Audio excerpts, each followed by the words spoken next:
Hello, ladies and gentlemen, boys and girls, people of all ages, sexualities, and identities, and welcome back to another Doctor Who review. And today's Doctor Who review is The Guardian of the Solar System. Now, The Guardian of the Solar System to me is a very interesting and intricate story because it starts off very differently to a lot of other Doctor Who stories. This story starts off with a man whose daughter is very ill, and he knows of a woman in a house very far up the hill, and she grants wishes, but always at a cost. She takes his life so that his daughter may live.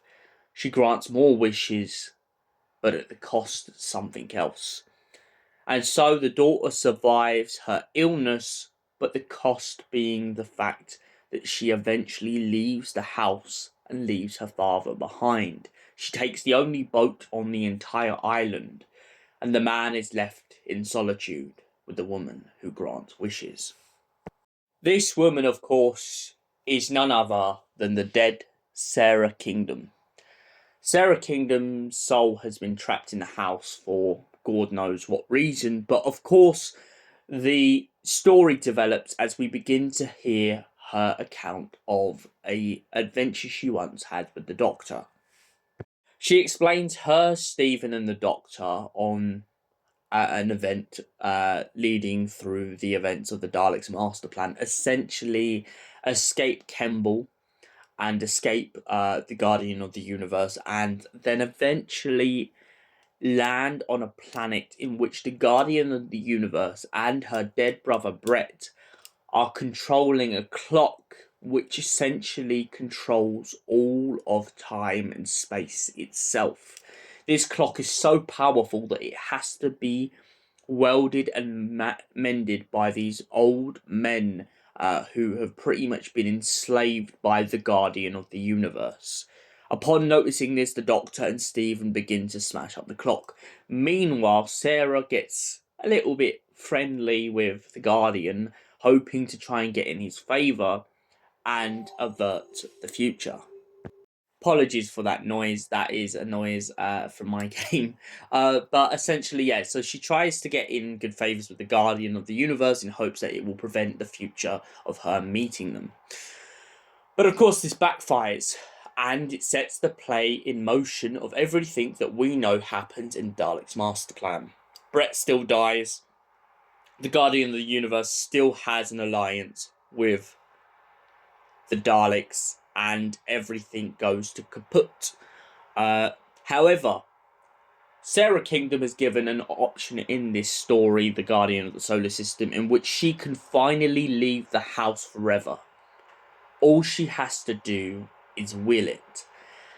But she can't really do that, so of course she waits for the guy to make a wish, and when he makes a wish, he wishes her to be alive and takes his own life as the price. He then lets her go out into the storm, into the wilderness of the island, to say the least. And Sarah goes around for 2 days looking for a boat, looking for a way off the island. Then she goes back to the house, full well knowing the fact that she can't escape.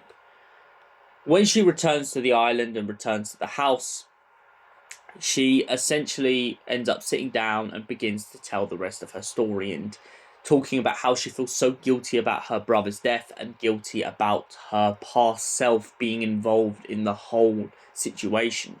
She points out that she had a conversation with the Guardian, and because of the fact that essentially the whole thing went to kaput because by destroying the clock, it meant that the Guardian of the Solar System had no choice but to go off and get the Terranium and work with the Daleks.